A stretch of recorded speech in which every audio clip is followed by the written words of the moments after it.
and welcome back to part 2 of We Don't Need Roads. My name's Chris.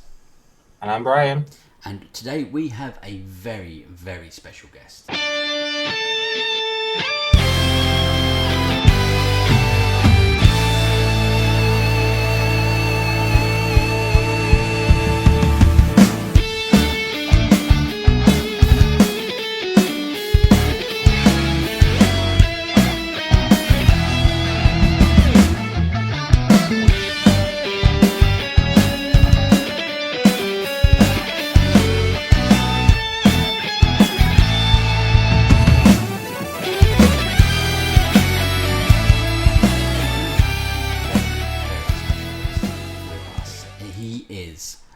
YouTube sensation. He is an amazing artist. This guy is all the way around the other side of the planet to where we are right now, and he is phenomenal. He is an overall such a nice guy. I've had such good fun working with this gentleman before in the past. We have had such an amazing time doing the Make-A-Wish Foundation, where we raised over £10,000 as part of a team.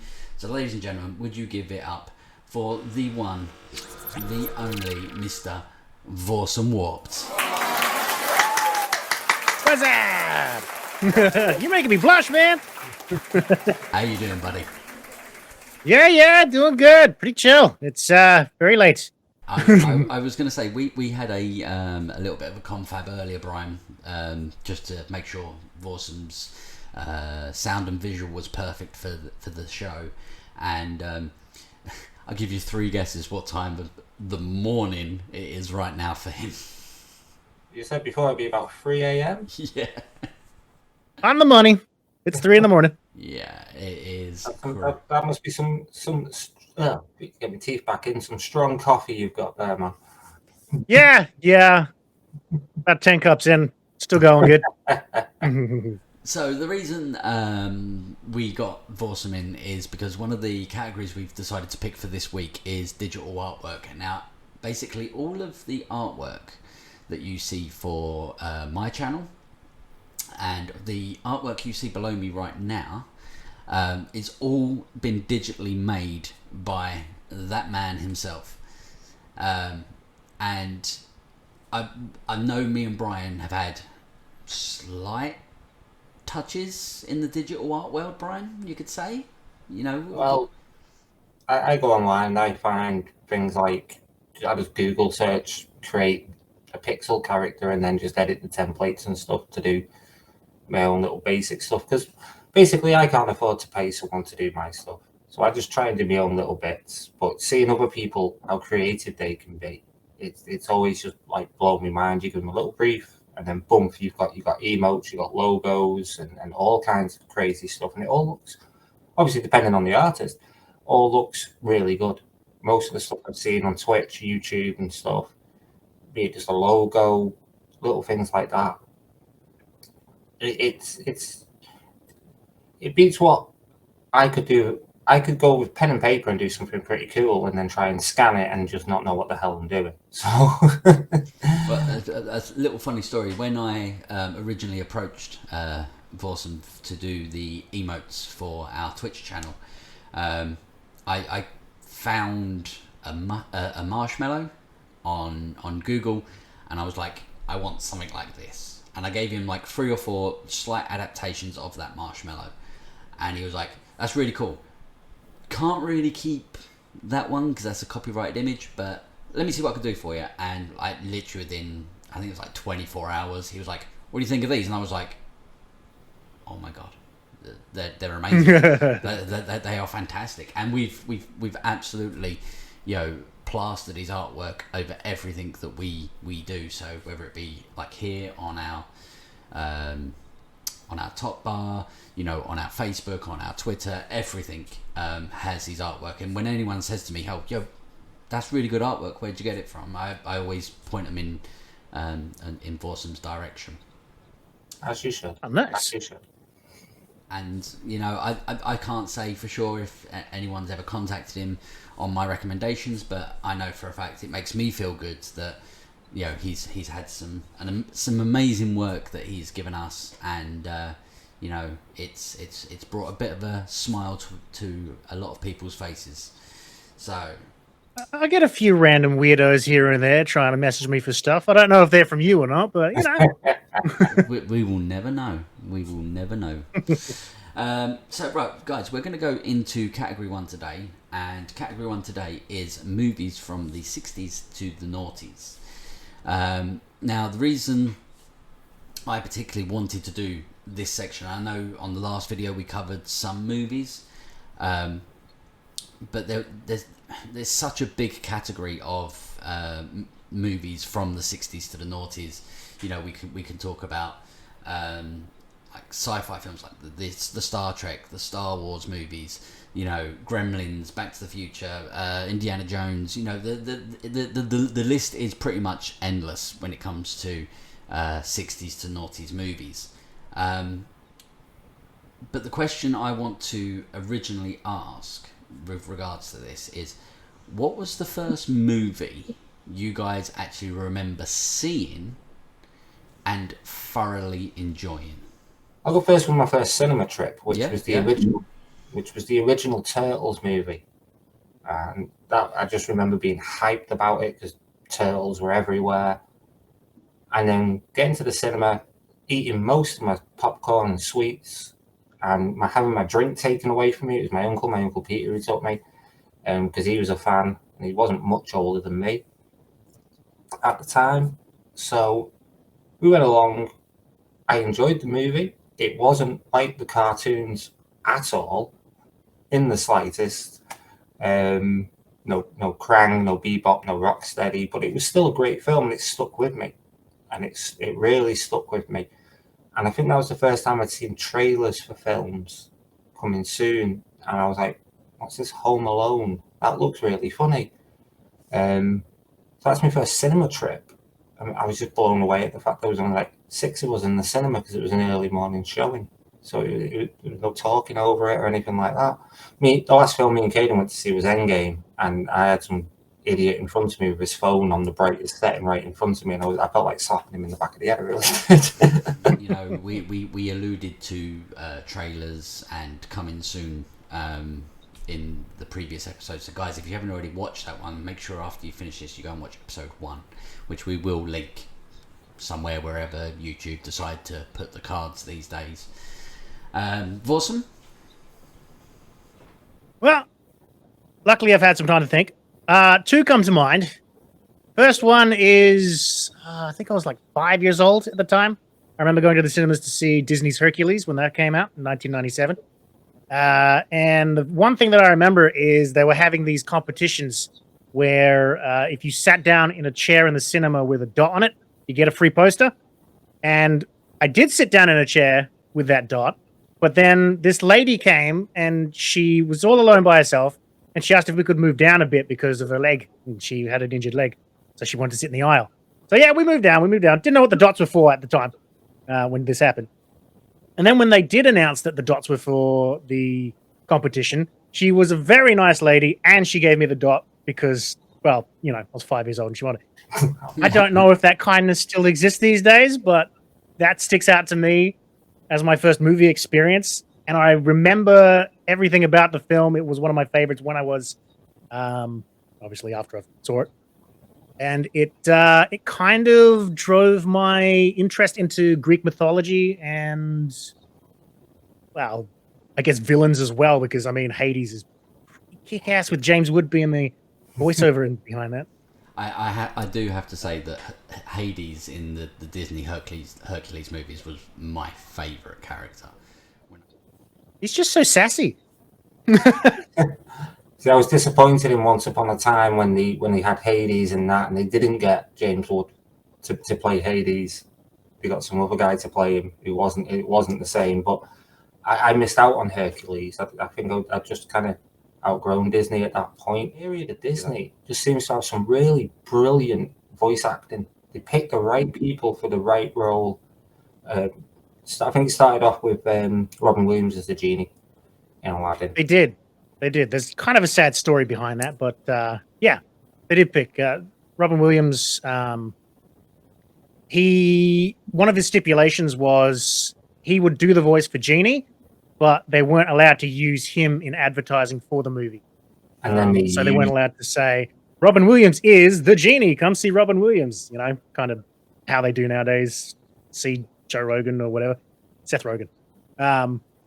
And that's why you'll see in the second Aladdin movie that the guy that does Homer's voice, he does the Genie in that. Yeah. But then they got Robin Williams back on their good side, so he came back for the third Aladdin. Which isn't remember how they got that. I just remember like all the advertisements for that film. It was all around the Genie character, everything. It was just insane. But now Hercules is one that I've watched since. I'll have to go back and rewatch it because I remember the songs were amazing. The songs were proper toe tappers. Just he really got into them, and I think Disney, when they get the songs right, it's perfect. And you can't imagine the film without the songs. The two are just whatever that is. Like you can literally hum or sing any Disney song, and you can pretty much guarantee that whoever you're humming it to or sing it to will know what movie that's from. One day I will start singing a Disney song in public, and everyone will join in a perfectly choreographed moment. It'll be a flash mob.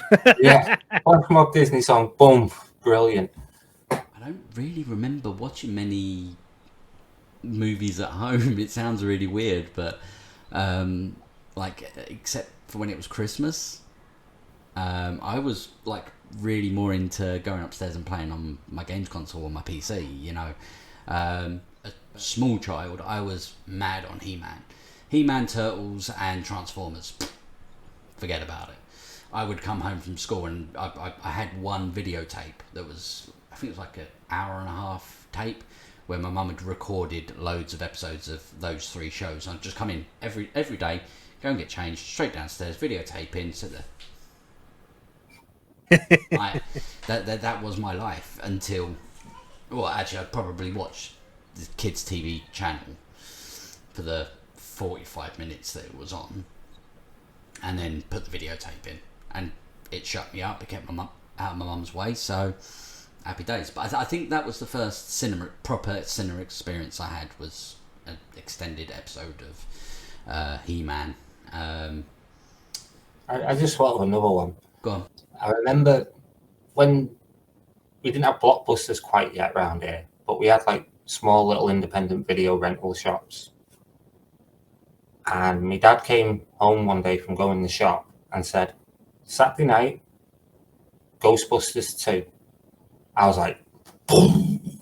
It was literally coming out on, I think, the day before. So we reserved it, got it. And that night, there was not only me, my mum, my two brothers and two sisters at the time, but my nan, my granddad, and two aunties came over to watch it as well.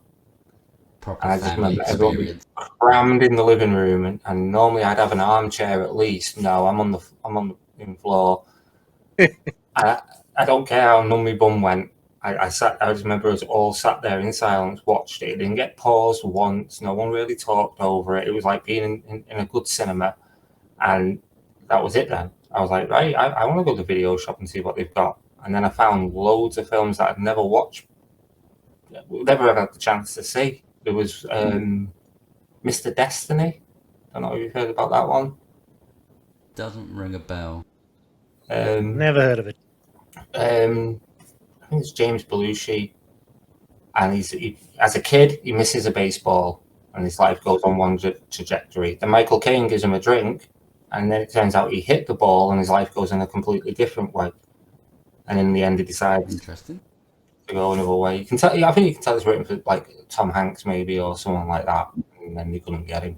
Yeah. Look who's talking. That was another one. Just random videos that I'd rent, and the guy behind the counter wouldn't pay attention to the rating on them. As long as it wasn't an 18 off the top shelf, he didn't care. He's just handing out 18 movies. I got RoboCop and RoboCop 2, and after seeing RoboCop at like 11 years old, it was like, oh my god.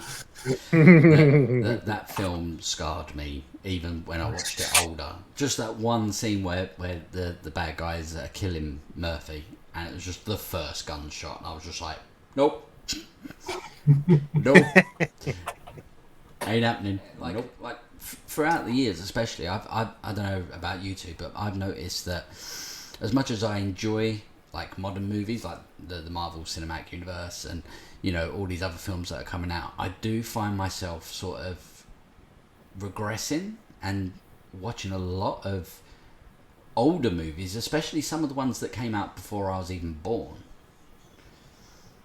Okay. So, like the biggest example was, I was about 15, 16 years old, and my dad brought home a VHS of the original 1970s. I can't remember the year. 1970s Westworld. Now.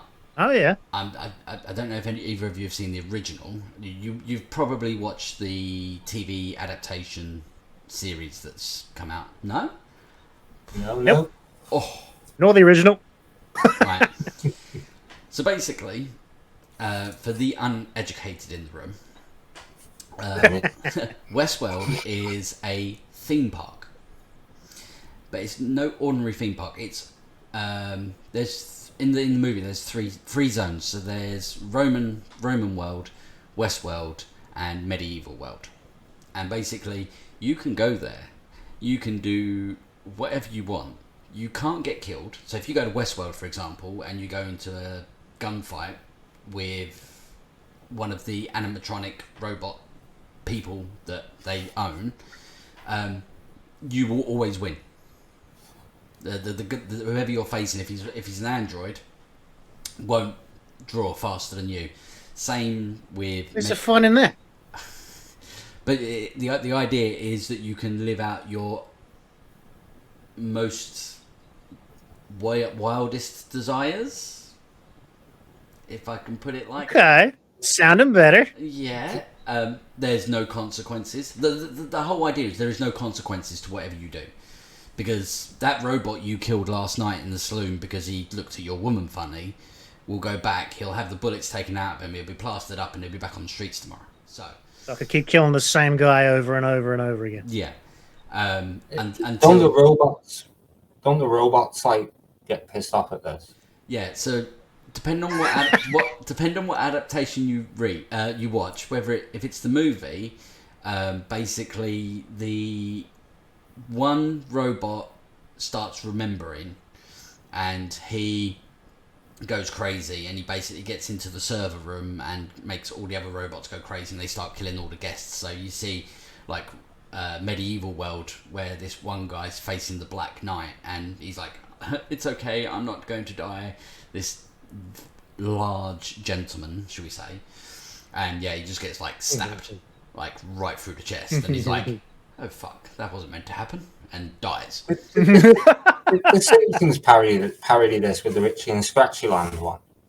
I think so. I think it's on the same wavelength, on the same. Oh yeah. But if you watch the modern adaptation, the TV series, in the movie, it's the black hat cowboy that is the one who starts remembering. Whereas in the TV series, there's several of the robots that start remembering. They start remembering previous life. So once they get to a point that they're getting too remembered in one part of the park, they'll get moved to somewhere else. And the robots start remembering their previous lives. Well, like this saloon prostitute, and that's all I'm going to say, starts remembering she was a prairie woman who had a daughter. So she then made it her mission to go find her daughter. It's got Anthony Hopkins in it. He plays the creator of Westworld. Yeah, like that. For me, the movie, even though it was 70s, way before I was born, I actually really enjoy that movie to the point of I now have it on Blu-ray. And there's not many movies I have on Blu-ray. That's what I mean. I've started to find myself watching slightly older movies, like stuff that my parents would have watched in their late teens, early 20s, early 30s. And if you can look to be fair, those movies are better than most of what Hollywood spits out these days anyway. So I was going to say, if you can look past any like visual effects, some of the visual effects are even better. I mean, look at the Lord of the Rings. Those are some of my favorite movies, and those effects that's from what, early 2000s? Yeah.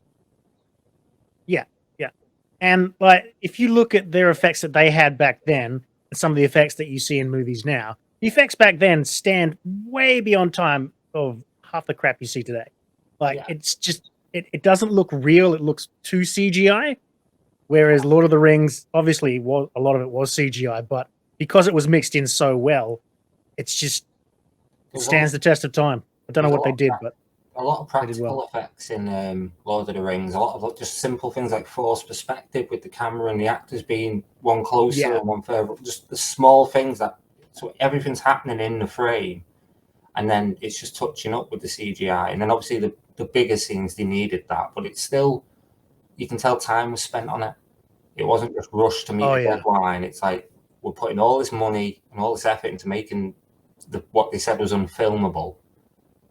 So we'll cut the budget in terms of, we'll save on the budget by doing these shots, but at the same time, it's making it look like more like you say. There's some films now, and you're like, well, that's a pretty shitty CGI there, because you can just see the joins, and I think there's an overall balance on CGI now. I think with movies now, I think if you have too much CGI, it literally just becomes a CGI clusterfuck.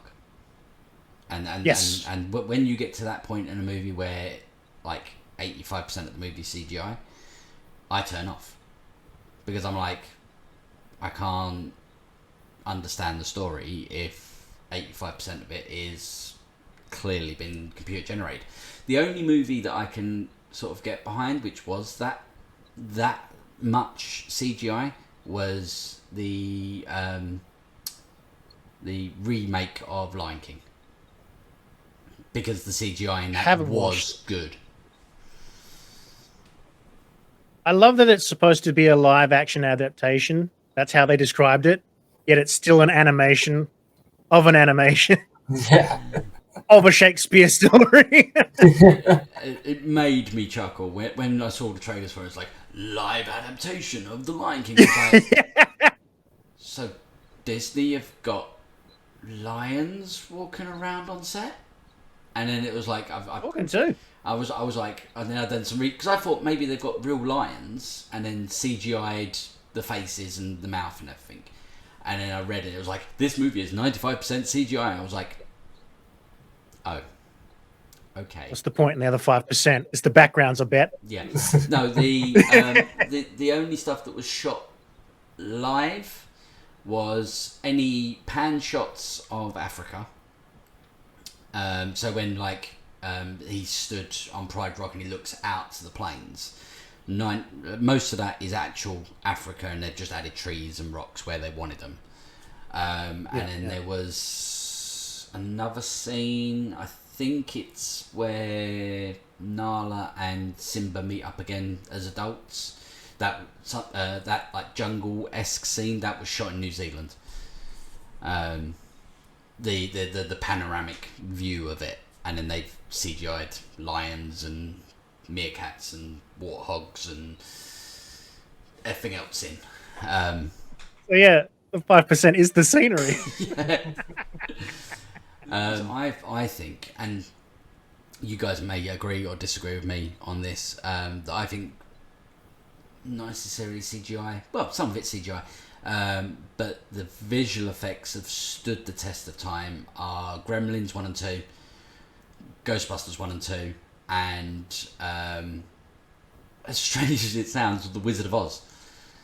That they are my 5 movies that I think you could potentially say this was made last year, and people would be like, if they didn't know what the movie was, they'd be like, oh, it's really good. I don't know if I could say that about The Wizard of Oz. I've seen that movie quite a lot, and I don't think I would believe that was made last year. It's amazing, and it does still stand up to time, but like, even with like going back to Lord of the Rings, I could still say that was not made last year. But you know what I mean. The graphics. I get the bit, yeah. There's some bits in I think most films that there's one. If it's a special effects movie, there's one or two scenes that stand out where it's done really, really well, or a lot of the movies done really well. But there's always something crappy. It's like Back to the Future 2, the scene where there's multiple of them Michael J. Fox is playing his son, his daughter, and himself all around the table, and it was all filmed a certain way, and they had an earthquake, and they thought the set was fucked. So, but he's really there, and he's done the scene 3 times. That bit holds up, and then you get the scenes where it really doesn't. In the second one, where he's playing guitar and his other self's crawling along the top, and you can just see the blue screen terribly.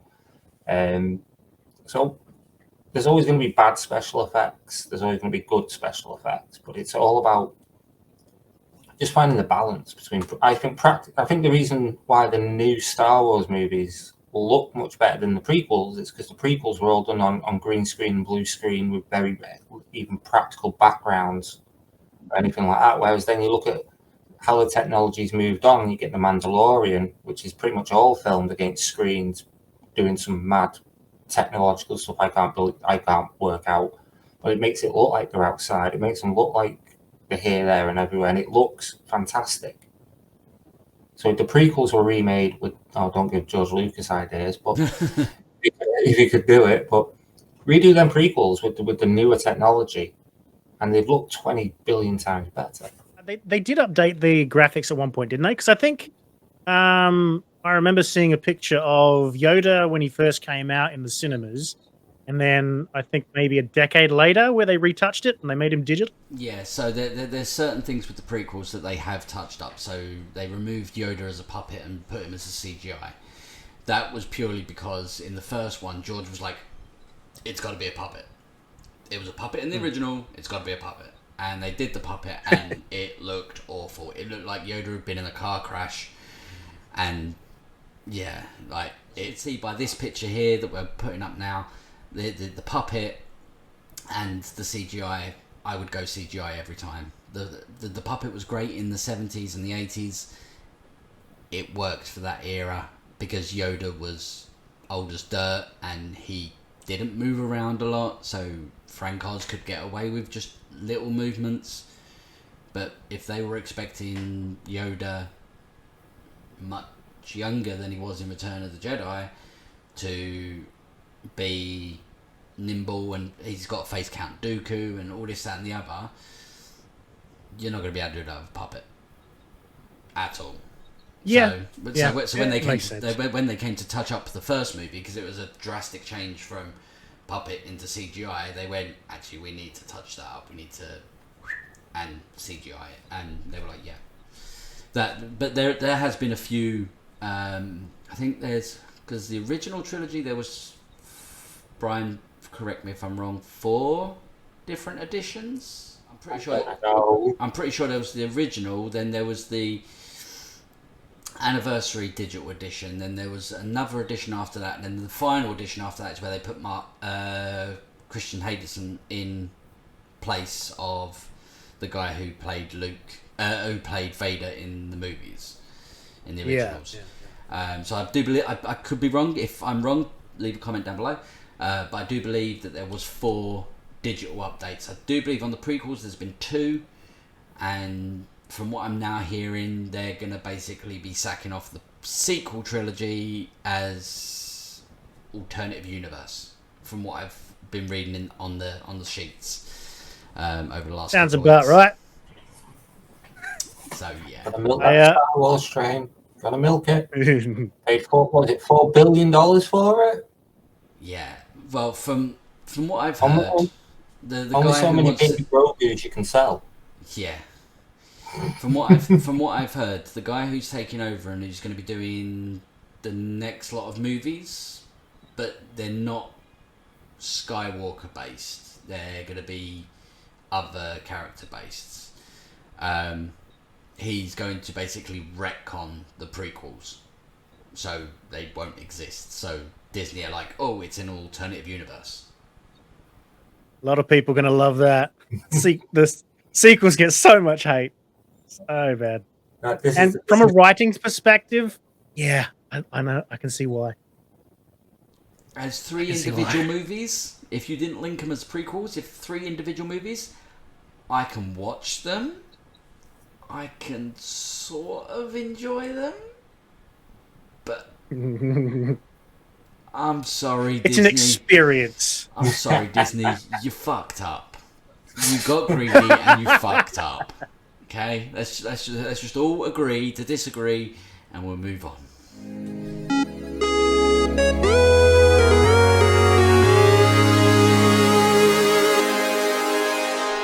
Right, so we're going to go into category number 2 now, guys. Now, this is one that we wanted to put forward specifically for you, Vawesome. Like we said at the beginning of the episode, you are a digital artist extraordinaire. And we just want to go into the ability to, like, how did you find out you could draw this well? In what means do you feel that you can monetize this creativity you've got? And what advice would you give to anyone who's watching this video who can draw and wants to sort of go to the next level? I'll start off with the advice that I'd give anyone who wants to get into drawing and get into art. It sounds really cliche, and literally everyone says it that you ask who can draw and does artwork, and they just say, just draw, just practice. If you spend a lot of time mastering your work, it'll look good eventually. It'll look better. You will grow into your own art style. I mean, take references from people that inspire you, artists that inspire you, whether that be people like the old days like Picasso or Da Vinci, or if that's someone who's recent. I can't really think of recent artists that come to mind, but I mean, I've got a lot of artistic friends who, I've seen their work. I'm like, okay, I'll try out their art style, see how that goes. Terrible. Their art style is for them, not me. I can't do it. That's why it's their art style. But yeah, my only advice I can really give is just pick up the pen, put it to paper. If you can't draw pen to paper, then pick up a stylus and put pen to tablet, because it is very similar, but I find myself, I can draw digitally and I can create art digitally through programs like Photoshop and whatnot a lot easier than I can draw pen to paper. I don't know why, but I prefer it that way. I think maybe it's because any mistakes that I make, I can immediately just hit undo, draw the line, undo. I was going to say, I personally, and I know Bryan has as well, we have a mediocre understanding of software like Photoshop.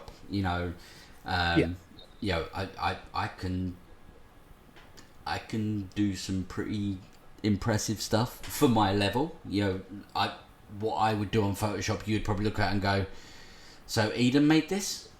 I know that's my creations on Photoshop. I literally do what I need to do by trial and error, and once it looks 90% of how I imagined it in my head, it's like, right, save, done. We don't touch it again. And that's just layering images and messing about and stuff. That's how it starts. My methods haven't changed from that. That's exactly what I do. Mess about. If it looks good, I can sell it. So what do you've already said that you prefer like digital over pen and paper, but have you ever just gone, you know what, I've got absolutely nothing to do, I can't be bothered to boot up the computer, get a sketchbook out and just go for it? Not since I was at university. No. Mostly because my computer's always on. Right.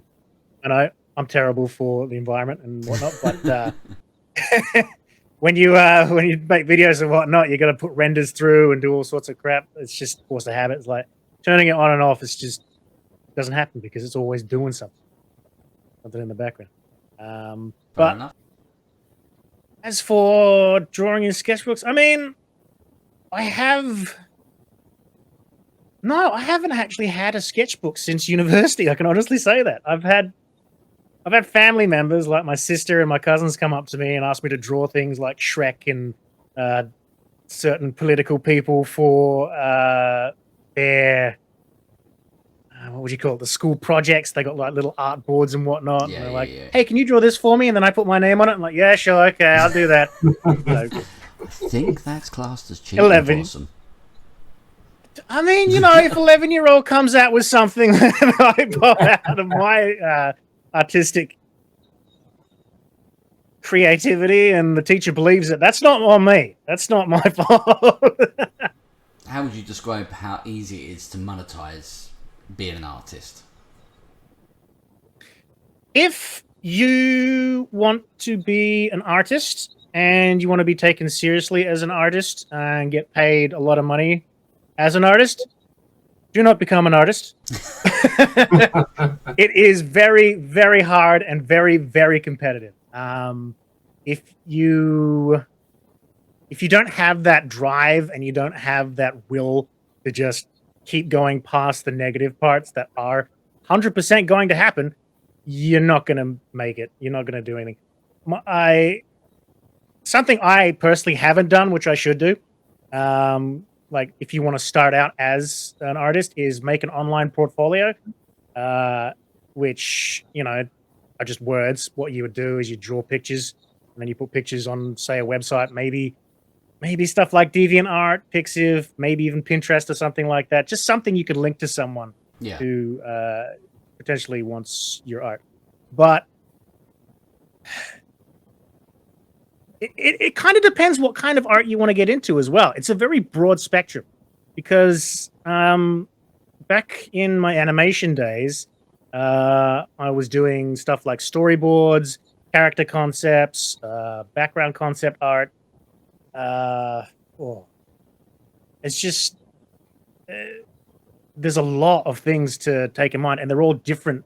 They all require different techniques and different skills because you can concept a character just as a sketch and okay, yep, cool, they'll like that, but you have to be able to sketch fast because if you take like a week to sketch one character, no studio is going to pick you up. Nothing. They're not going to. I'm going to find someone who can meet their deadlines and get everything rolling, especially if, like you say, it's a concept. So you're bringing that character from a description to life, and it's got to match their image they've already got in their heads. Exactly. And if it's not what there's in their heads, that's a week's worth of work that you've just done, just gone down the drain. But put it on your portfolio. Yeah. That's how that usually works. Like I said, prime example is when you did our emotes for us and our CCC logo. I was like, this is what I want. What can you do? And you were like, 24 hours later, I had 4 emotes done and dusted. And it was the time spent. You wouldn't if you'd have said to me 6 months prior to that, he's going to do it and he's going to do it in 24 hours. I would have been like, you're bullshitting, because that's got to be a week's worth of artwork. And you didn't. You did it in 24 hours. You absolutely smashed all of it. And I think if, like you said, when it comes to being time critical on things like this, if you can do it in a day, then when someone says to you, that Vawesome, I'm thinking about getting some emotes from him. How quick is he? I go, he done ours in 24 hours. Now, disclaimer, the baby Krilo was sometime later. He didn't do that. He didn't do those at the same time because Tanya wasn't even pregnant when the original ones were done. And again, you were so professional when we asked for the baby Krilo one that we didn't know the gender, so you did a gender neutral colour, and then you smashed out a pink one, like literally a matter of minutes. I went, oh, by the way, we're having a girl, and you were like, here you go, here's a pink one. I was like, okay, right, thank you. To be fair, that's all about preparation and secret techniques of how to literally set it up so that with a press of a button, you can change any color. Yeah, like I think if you can work fast, like you said, and you have the right mentality to be an artist or a digital artist, go for it. Awesome, it's been great having you on, and I want to give you a massive opportunity now to talk about any upcoming projects, any YouTube, any artwork, anything that you've got going on that you want to shout out. Yes, there's a project I can't even talk about, really, because That's come on a talk show and you can't even talk about it. I know. It's not ready yet. It should have been ready years ago. Honestly, it should have been, but it's not due to complications. But there could be a potential toy line upcoming to look out for in the future regarding content creators and stuff like that. And yeah, I can't really say too much, obviously, because, well, it's not ready. It's not ready for public knowledge yet. But there it is. They're not ready that's for coming. it. No, they're not ready for it yet. Other than that, places to catch me doing anything project-wise or anything-wise is YouTube. Nah, I'm not going to go back to Twitch. So, yeah, it's definitely on YouTube. Maybe it's in the air. I might go back to Twitch if I have to. It would be... I mean, logically, it's the thing that I should do, but I don't want to, so I'm not going to. But yeah, if you want to see anything that I'm doing on YouTube, you got retro gaming, modern gaming, stuff like Fortnite, stuff like Doom, stuff like Sonic the Hedgehog from back in the day, and I'm talking like, Sega, Sonic the Hedgehog. So that leads us on perfectly to our third and final category, upcoming games and DLCs. As we were saying, started playing Fortnite a lot with Caden. Ended up enjoying it a lot. Thought I can't be this default skin all the time. I want the snazzy stuff. I'll get the crew pass. He already had the crew pass. Now I want to play it by myself without him. It feels really strange. It's become like our little thing. He'll be sat on the Xbox or the Switch next to me. I'm on the PC, having to use GeForce Now because my PC's over 12 years old. And it's become a little bonding thing, and it's become a lot of fun. I just wish they'd fix the XP system sooner, because I'd have Carnage already by now. That's really nice and wholesome.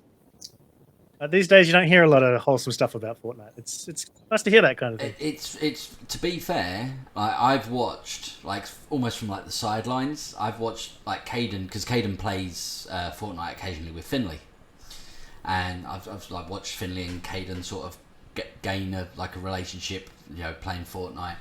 And then one day Bryan was just like, you know what? I was playing Fortnite the other day. It's actually really good. And I was like, who are you and what have you done with Bryan? Because for me to play any game, modern game, it really has to jump out at me. Because I never have the PCs to run the things. So it's always been console based, and I can't get a look in on the console with Caden now being 10. It's just impossible, even with two of the fucking things in the house. So to find one game that me and him can play together is fantastic. But he does have his salty moments. He does have his little frustrating moments where everyone's a hacker. Everyone's a hacker. And it's like, no, they're not. I posted a clip on TikTok. Just seen a guy building straight up into the air. So I walk along and I break the bottom bit of the ramp and watch him fall. Tempted to put the boom sound effect on, and I didn't. And then I checked my TikTok a few days later, because I have notifications off, because the thing seems to send you a notification every 2 hours for something. And I had 700 views and a shit ton of comments going, why? Why'd you do that? Why'd you do that? I'm like, well, there's no rules that says I can't, and it's an easy elimination. It made me laugh my ass off. I don't. It's did he expect everyone to build up dead fast and do all this mad stuff and shoot, or is it if you can get the elimination, just get the elimination? I don't understand it. It makes you wonder that if there was a TikTok of the opposite of their point of view, shooting at you from up there. If they'd be asking, why did you shoot him? He was on the floor. He wasn't shooting, he was just sat there. Yeah, exactly, right? Like, if you see that, take him out any way you can. I'm not going to waste ammo. I'm not going to waste grenades. I'm just walk over my pickaxe and just break the bottom one. And then watch him fall, literally, with the controller. Woo! The thing is, the one thing I've noticed more and more recently is that people get really salty about the most stupidest things, especially on online multiplayer games, or if you're playing a single player game and you upload your content to YouTube, Twitch, wherever, and you do something that isn't the norm. Why are you doing that? Why are you doing it like that? Why don't you do it the normal way? Backseat gaming.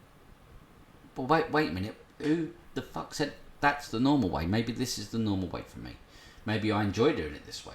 Maybe you need to take your tampon out of your ear and put it where it belongs. But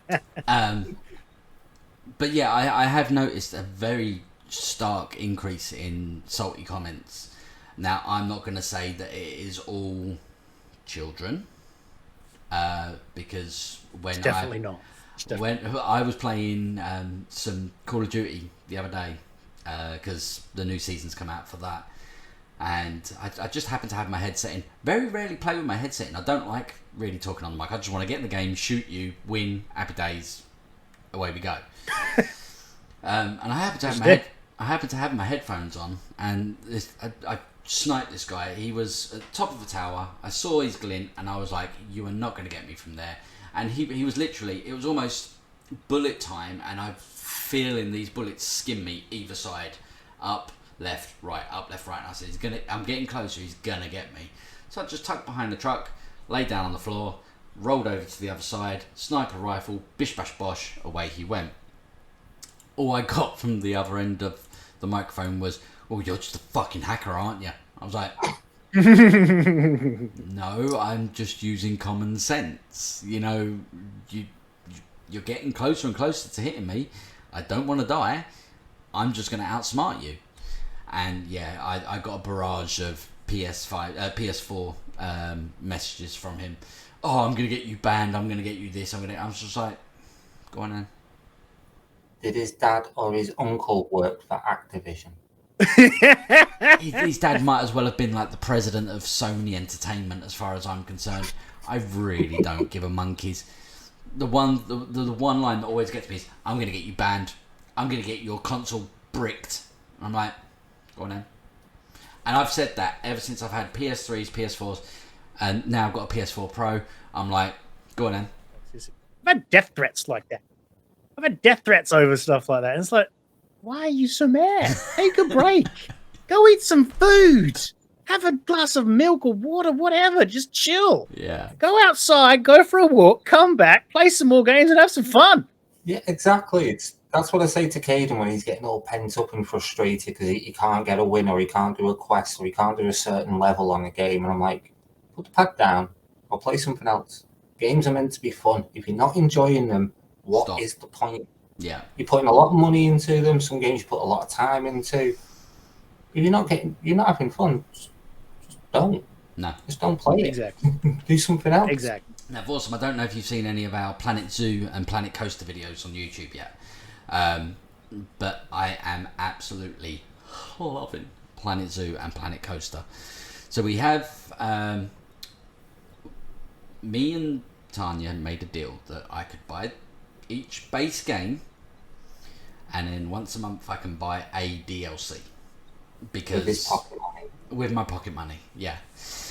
Basically with my tips at work. I save up my tips and I can buy a DLC. One DLC a month. Not one per game, just one.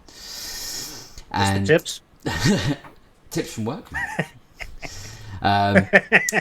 And Planet Zoo has just released, I think it was the end of last week, a new expansion for their game.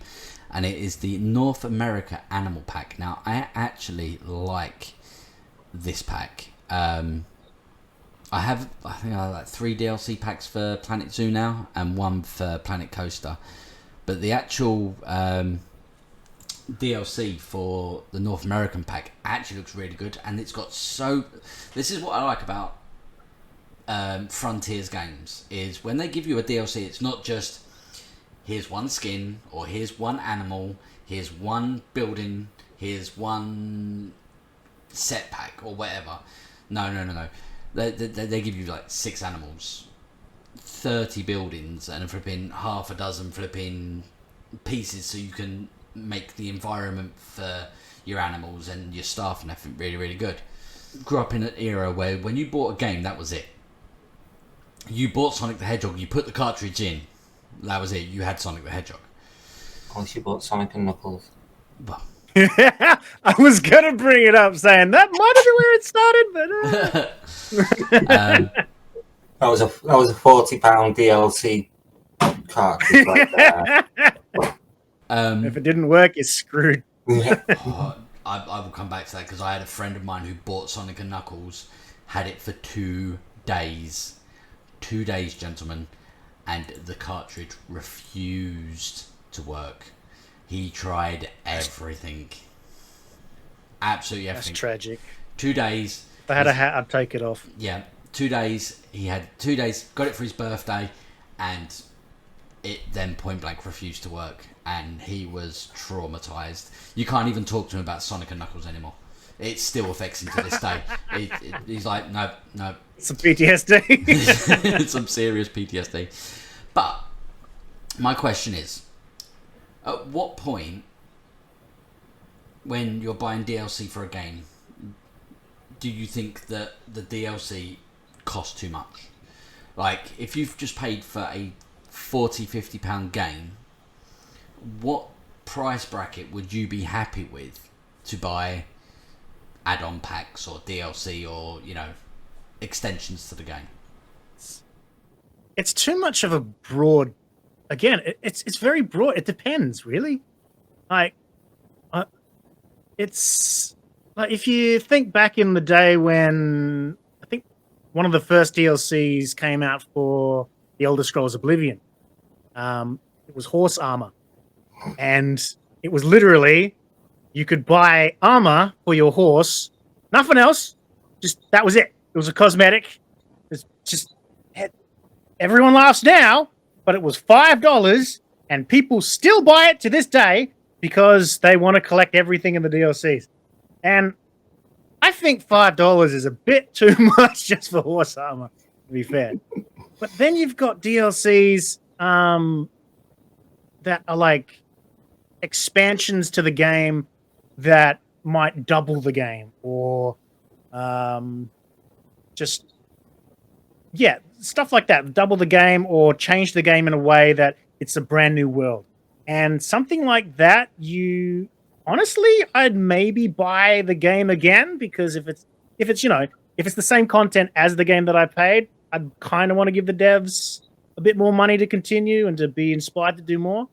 But if it's something that's just tiny and like maybe it's a single map for COD, or it's a new skin for the Doom Slayer and the new Dooms, I think like maybe 10% of what the actual price was is a good idea. Like, say it's a $60 game, I'd pay $6 for a skin if I really liked it. Yeah. But then I just said that with horse armor, it's a skin, and I pay $5 for it. So I don't know. It's very dependent. See, with me, because I don't have much disposable income, new games, it's a big purchase. It's a big purchase. But what I've found is certain games, they'll announce that DLC is coming. And if you know it's a reputable company, a reputable studio, they'll say, you buy this Games Pass, Battle Pass, whatever it is, and you're going to get these expansion packs and these cosmetics and all this content, and you pay for it now, and we will deliver. So I did it with Batman Arkham Knight. As soon as I got the base game, I went out and bought the Battle Pass, games, whatever it was, Season Pass, because I knew all that DLC was already out, and that is a lot more content, both cosmetically and in-game. Fallout 4 was another one. Bought the base game dirt cheap in CEX when it was like £3 for the disc, and then paid 15 quid on Xbox Microsoft Store because it was on offer at the time, and I got all that content. So, but that's more story content, missions with the cosmetics sprinkled in.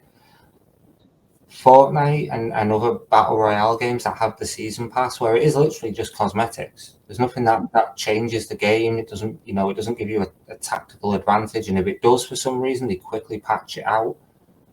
I remember these army men skins Caden wanted in Fortnite because the green guy blended in almost perfectly with the grass, and then they changed it so they stuck a load of mud on him. So again, stuff like that's just cosmetics, but I paid £20 a month for our crew pass on that one, and I class that as DLC as well because it's not essential to play the core game. It's just additions. The first DLC, I won't say DLC, but expansion pack I remember getting was for Diablo 2. I had Diablo 2, I loved that, and that added new characters, whole new classes to play as, and more content. And that, I think that was half the price of the base game.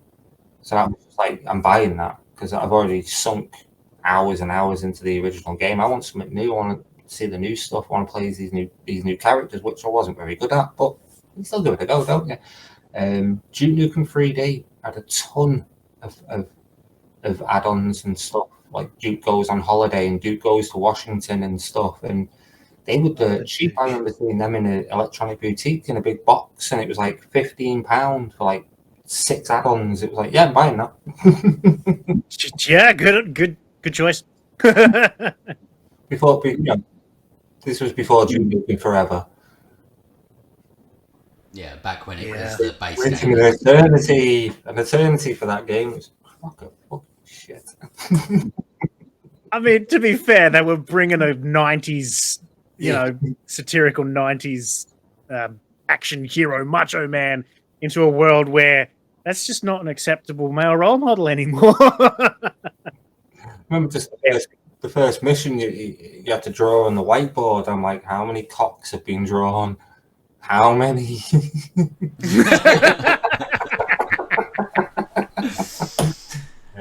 help it. But I do agree with you, Vawesome, and you, Bryan. Like, to a degree, like it depends on the content that you're paying for. I think if a DLC is £10, I think that's like sort of my max budget for not just cosmetic. I'm talking like things like Planet Zoo and Planet Coaster, where you do get stuff that will add to the game. Like Planet Coaster, we did a video on that, and we showed that the Ghostbusters DLC that I got with it. You have a whole storyline. Yeah, you literally have a whole storyline of the Ghostbusters build a theme park, and they've hired you to run it. There's a ride where one of the missions is go and play the Ghostbusters Experience ride, and get a better score than Ray. And that's like a whole mission in itself. When it comes to things like Fortnite, Call of Duty, things like that, I'm very hesitant to pay for the battle pass. Like I will for Finley and Louis if they want it. But for like Call of Duty, I've literally we're on season 6 now, and I've bought one battle pass, and that was so I could get enough COD points to pay for the next battle pass, and I did it again for the next one. Just play it. I literally play it enough so I get the 1,000 COD points, and I've got next month's battle pass.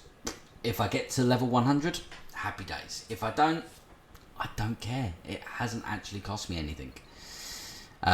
So yeah, for me, DLC is very much what is it going to give me in terms of gameplay. I know you guys were saying about your first DLCs. My first proper DLC would have had to have been the Frozen Fawn Warcraft 3 DLC, where we got introduced to Arthas, and then it would have been the Roller Coaster Tycoon DLCs, which I thought was, when I first got them, I thought was fucking amazing. I was like, holy shit, I can add water parks, and I can add this, and I can add that. What? So yeah, for me, DLC, it all falls down to, what am I getting? Am I paying through the nose for it? For the likes of what will probably become free when... I'll take Brian's example, because Brian always brings this one up. Game of the Year edition games. If there is a Game of the Year edition game, I'm getting that one over the base game. Simple as. Yep. You get everything with it. Yeah. I did that with Fallout 3. I did that with New Vegas. Wait that bit longer. You know, had torrented versions of the games on my PC to play. But with the console releases, I'm just going to get the Game of the Year edition, because Arkham City was another one as well. Got that Game of the Year edition. You've got everything there. Boom. Okay, guys, we are wrapping up nicely onto category number 4, which is random facts and news. Now, this is basically our section of the show where we can just give you random shit that we found out recently. Random facts. The way I explained it to Vawesome this afternoon was, did you know that the human head weighs 8 pounds? Random fact. I did not. Does my head potentially weigh more with a mustache? I'll give you, with the mustache and beard, I'll give you 8.2. Sweet. Heavy headed.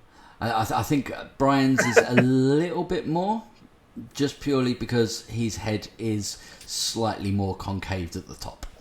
So I'm gonna have to give him an 8.4. Okay. I've got, this is something that I've been doing past week. I've been helping out at a community archaeological dig at the largest excavated monastic site in Europe. And did you know that 200 years ago, they were bastards, because they decided to fill in this ditch with clay and sandstone, and it's almost impossible to dig through. So you bastards back then, fill it up with lighter stuff so the future people can find it. But no, I found a 200-year-old drain. I found animal bones. I found pottery. It's been quite interesting to dig. They don't let us near the good stuff. You know, we found a post hole, and it was like, yeah, move. Professionals come in. We have to watch and record it. But it's been quite. That's my interesting fact. The most excavated monastic site in Europe is in my hometown of Runcorn. To be fair, and this is something that a lot of our viewers won't know, and I know Vawesome probably doesn't know either. Brian is a massive archaeological nerd, and I say it with great love, Brian, and you know I do. You could probably ask him any question. Vawesome, do you know what the TV show Time Team is? No. Right. So imagine a group of middle-aged men.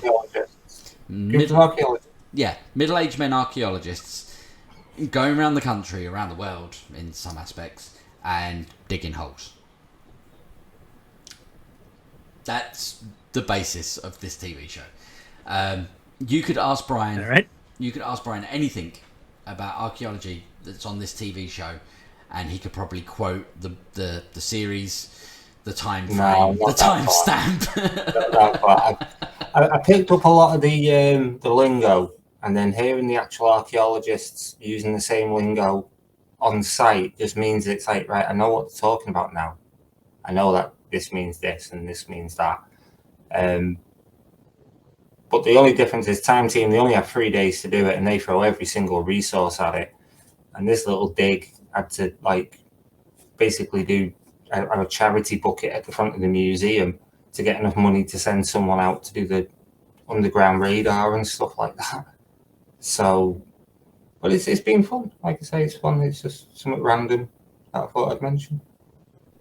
And just for everyone on the YouTube channel, we will add some form of social media link to the site that Brian's been digging at down below, so you can go and check it out for yourself. And well, we actually have another amazing guest next week as well. So we have a lovely young lady by the name of Mel, who me and Tanya actually met at Twitch London when we went at Twickenham, and she's going to be bringing some really good insights to the world of TV production and TV general cult fiction and all that stuff. She is definitely, Brian, the person that you want to talk to about things like Only Fools and Horses and stuff like that, because she is a trivia of British TV history. That's all my TikTok feed seems to be at the minute, is clips from Only Fools and Horses. Brilliant. So entertaining. Well, ladies and gentlemen, thank you very much for joining us this evening. My name's been Chris. His name has been Brian. His name has been Vawesome Warped, and we have loved making this video for you guys. If you've enjoyed it, please make sure you hit that subscribe button, hit the notification bell, and comment down below what is the topic you want to see on the show next. Good night, guys. Goodbye. It's been fun. Thanks for having me. I've had a great time. You're very welcome. Thanks, guys. You have to come back on. You'll have to come back on. Yes, Hell definitely. Yeah.